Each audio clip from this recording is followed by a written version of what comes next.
Força de atrito. Então, assim, quando nós vamos empurrar ou puxar um determinado objeto, nós temos uma determinada dificuldade para mover esse objeto. E essa dificuldade se deve exatamente a essa força de atrito. Ela está se opondo ao movimento dos objetos, tá? Essa força, ela nunca vai se opor à força aplicada, mas sim é uma oposição ao movimento. Ela sempre vai agir paralela à superfície de contato e em um sentido contrário a essa força que está sendo aplicada sobre o corpo, tá? Essa força aplicada sobre o corpo não significa necessariamente que ela está indo contra o sentido. A força de atrito, ela deve-se à existência de rugosidades na superfície de contato do objeto com o solo. Essas rugosidades são observadas com mais detalhes se nós colocarmos, por exemplo, uma lupa ali, que é a imagem que eu tento representar para vocês ali. Então, assim, olhando na primeira vista, não existe nenhuma diferença, nenhuma rugosidade. Só que se nós formos olhar, quanto mais áspera for uma superfície, mais atrito vai causar. É diferente de eu empurrar alguma coisa no chão e eu empurrar, por exemplo, em uma pista de gelo, onde o atrito será menor. Então, quanto mais lisa é uma superfície, menor será essa força de atrito. A força de atrito, ela vai depender basicamente de dois fatores, que é o tipo de material em contato. Então, cada material tem suas características próprias, e é justamente isso. Quanto mais liso ou polido, menor vai ser o contato ali que vai ter, ou seja, menor vai ser essa força de atrito que nós temos que vencer. Nós vamos trabalhar aí com os coeficientes que nós vamos ver na sequência. E a outra fator que depende é a força normal, que é, então, essa questão de uma reação normal, que é a superfície com a qual o corpo está apoiado e dependendo do peso desse meu objeto, ou seja, quanto maior é a força normal, essa força de reação que eu tenho ali em contato com a superfície, maior vai ser a força que eu tenho que exercer para vencer esse atrito. Tem dois tipos de força de atrito, a força de atrito estático e a força de atrito dinâmico. O que será que é mais difícil se eu for empurrar, por exemplo, uma mesa pesada? Será que é mais difícil eu tirar ela do seu estado de repouso ou depois, quando ela está em movimento, manter ali, conseguir por um breve instante ficar empurrando essa mesa?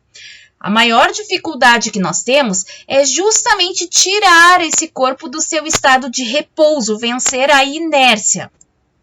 Isso se deve à força de atrito estática. Vamos imaginar a situação, aqui eu coloquei um bloco, mas vamos imaginar, pode ser essa mesa, que ela está em repouso, mas nós vamos colocá-la ela em movimento, tá? Inicialmente, vamos aplicar uma determinada força F. Tá? Sem um valor ali, estamos aplicando um determinado valor, mas ela vai continuar em repouso, tá? Então, a força, ela vai aumentar na mesma proporção da força de atrito, vai aumentar na mesma proporção que nós vamos exercer uma força, tá? A partir do momento que eu entrar em iminência, eu não tenho mais o atrito estático. Nesse ponto da iminência, ou seja, no momento que eu vou começar a movimentar este corpo, nós vamos para o outro atrito. A força de atrito, ela vai ter um valor máximo. E ela recebe, então, aqui, até chegar no seu estado de iminência, ou seja, parado, o nome de atrito estático, tá? Sempre estático dá uma ideia de estar parado. O movimento ele só vai se iniciar quando a força ela for superior a esse estado de iminência aqui. Para nós descobrirmos o valor máximo que uma força de atrito pode atingir, vai ser um coeficiente vezes a força normal, tá? Falando na parte matemática aqui.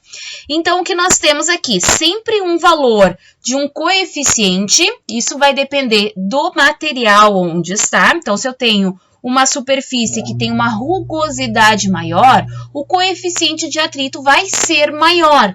E claro, isso vai depender da massa do corpo, porque a massa está diretamente relacionada com a força normal. Não significa que a normal seja igual ao peso, nós já vimos isso, e nem sempre a normal é equivalente ao peso, mas tem uma relação bem próxima ali da massa do corpo com a normal, mas não é igualdade do peso, vai depender da situação que nós estamos. Então, a força de atrito estática, matematicamente, depende do coeficiente, que é essa letra ali, o Uzinho, que na verdade o nome dessa letra é Mi. Então, esse coeficiente estático, coloquei EST de estático, vezes a reação normal. E nós temos a força de atrito dinâmica. Quando nós saímos dessa iminência, quando o corpo ele está em movimento, nós não temos mais a força de atrito estática, nós temos a força de atrito dinâmica ou cinética. Usar o termo dinâmico ou cinético significa que o corpo ele está em movimento, tá? E aí vai ser um valor sempre constante. Eu vou ter sempre o mesmo valor, tá? Aqui nós vamos usar para descobrir a força de atrito dinâmica ou estática. Aqui eu coloquei o D de dinâmico, mas pode ser o C, tá? Vai ser o coeficiente dinâmico vezes a reação normal. Tá? Nós temos para todos os tipos de materiais, nós sempre vamos ter um coeficiente estático e um coeficiente dinâmico, ou também pode ser chamado como coeficiente cinético. Cinético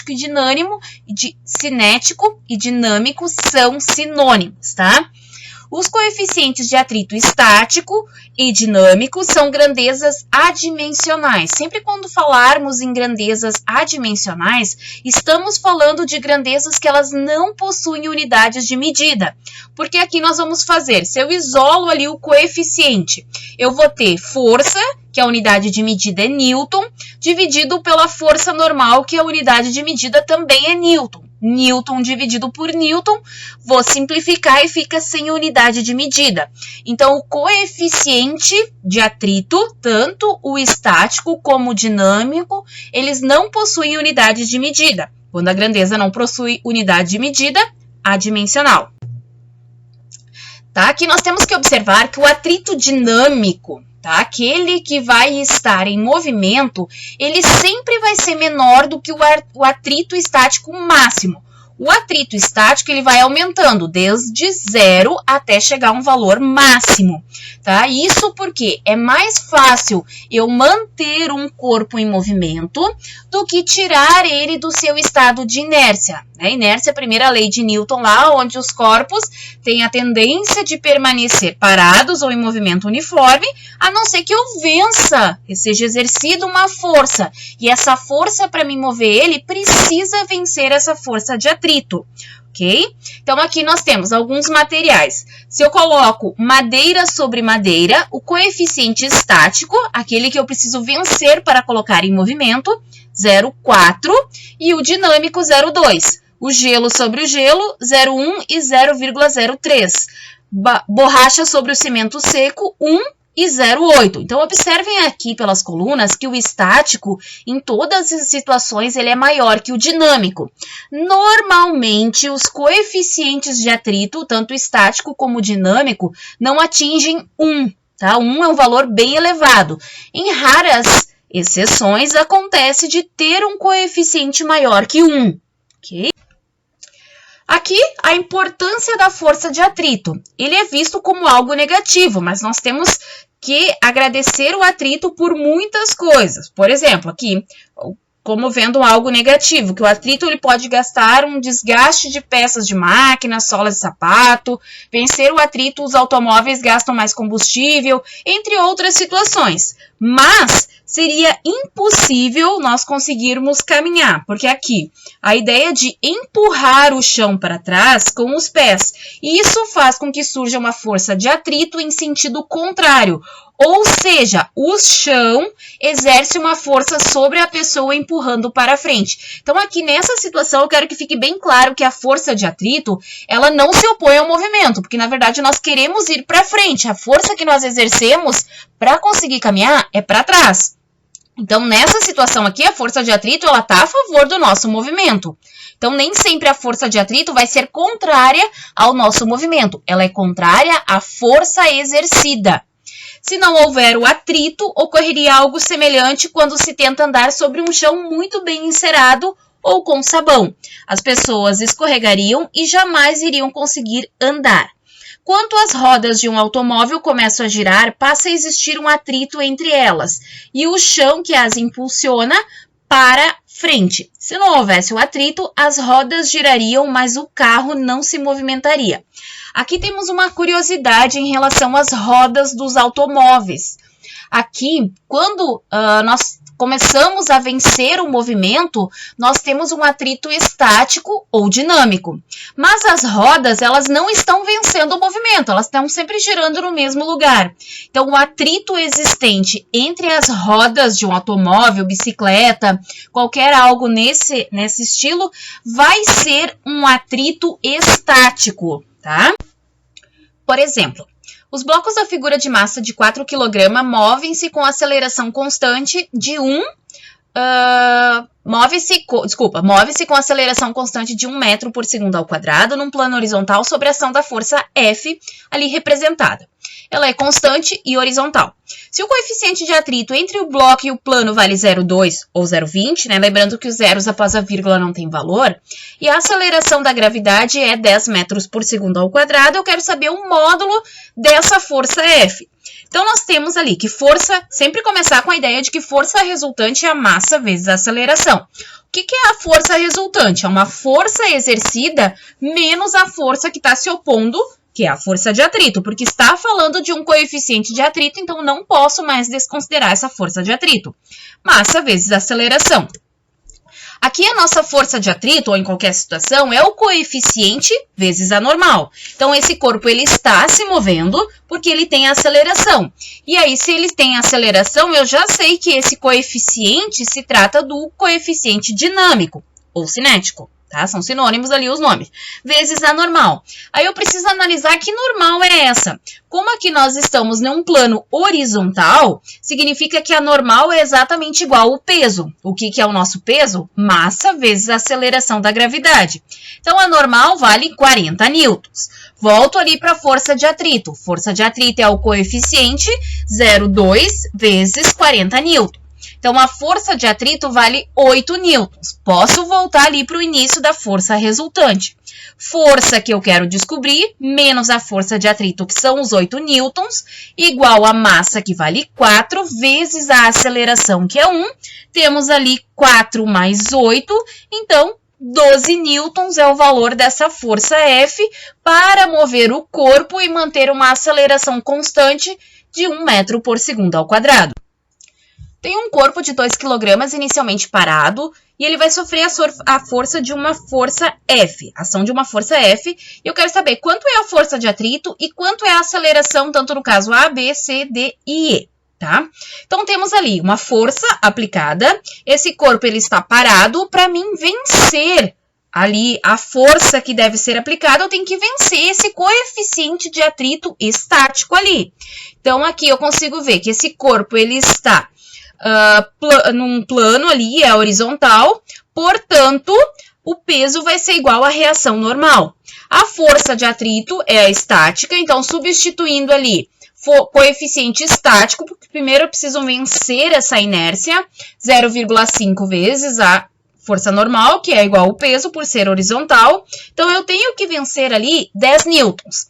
Observem os coeficientes, eu fui informado para vocês, estático e cinético. O valor do coeficiente estático sempre é maior que o coeficiente cinético.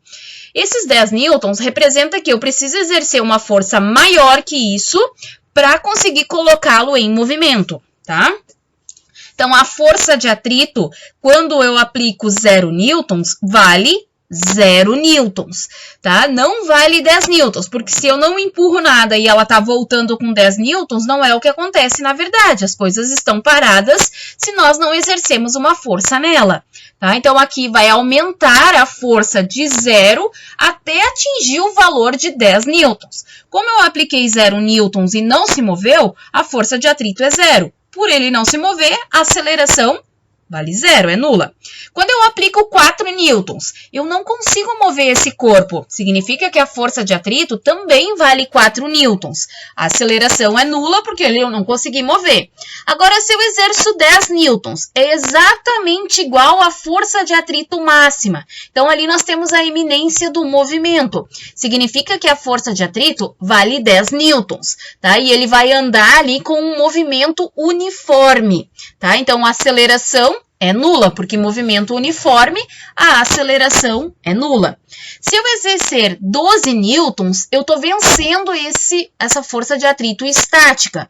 A partir do momento que eu exerci uma força maior do que a força de atrito estática máxima, eu não utilizo mais esse coeficiente estático. Eu vou passar a utilizar o coeficiente cinético, porque eu venci essa inércia e agora o movimento vai ficar mais fácil. Aí eu vou ter sempre um valor constante da força de atrito. Observem que a força de atrito ela foi aumentando até atingir 10 newtons. Agora que eu coloquei esse corpo em movimento, então eu vou usar o coeficiente cinético. Então, o coeficiente cinético vezes a normal significa que eu tenho uma força de atrito que vale 8 newtons, tá? Então, aqui a minha força resultante vai ser a força menos força de atrito. Massa vezes aceleração, força aplicada 12, menos a força de atrito, que é 8, igual a 2 vezes a aceleração. 12 menos 8, 4, dividido por 2, 2. Quando eu aplico 20 newtons, eu estou aplicando uma força maior do que o valor máximo da força de atrito estática. Eu vou usar aqui o coeficiente cinético. Então, a força de atrito, 8 newtons. Observem que também deu o mesmo valor da letra D, porque a partir de 10 newtons vai ser um valor constante para a força de atrito do movimento. Força resultante aqui, força menos força de atrito, massa vezes aceleração, a força aplicada na letra E, 20, menos 8 da força de atrito, igual a 2 vezes a aceleração. 20 menos 8, 12, dividido por 2, 6 metros por segundo. Um homem puxa um objeto de 40 kg ao longo de uma calçada plana e totalmente horizontal, aplica sobre ela uma força de 80 newtons. O objeto ele vai se mover com velocidade constante. Eu quero saber o coeficiente de atrito cinético entre a caixa e o solo. Então, aqui nós temos a velocidade constante 0 metros por segundo, tá? Então, aqui a força é igual à força de atrito. Então, aqui nós temos que, como ele é plano, tá? Então, a normal é igual ao peso, força é igual à força de atrito. Então, a força ali são 8 newtons, força de atrito vale 8 newtons. Então, temos aqui que 80 vai ser igual ao coeficiente vezes 400. O coeficiente vale 0,2. Aqui está pedindo o coeficiente cinético entre a caixa e o solo, tá? Esse corpo ele está com velocidade constante, então ali 0,2. Ele não está com a aceleração. E, por exemplo, uma questão aqui mais teórica. O caminhar humano, de modo simplificado, acontece pela ação de 3 forças sobre o corpo: peso, normal e atrito com o solo. As forças peso, atrito sobre o corpo são respectivamente. Então, nós temos o peso e o atrito. O peso sempre vai ser uma grandeza vertical e ela vai apontar para o centro da Terra. Aqui nessa ideia, vamos pensar alguém caminhando, então ela aponta para baixo. Tá? E o atrito, o que nós temos aqui? Nós estamos exercendo uma força ali oposta à força aplicada. Então, nós estamos na horizontal, empurrando ali para trás, tá? Não estou afundando o meu pé, estou empurrando para trás na horizontal, e o atrito, ele se opõe a essa força aplicada. Então, ela vai ser também horizontal, mas no sentido do deslocamento, tá indo contra essa força que eu apliquei.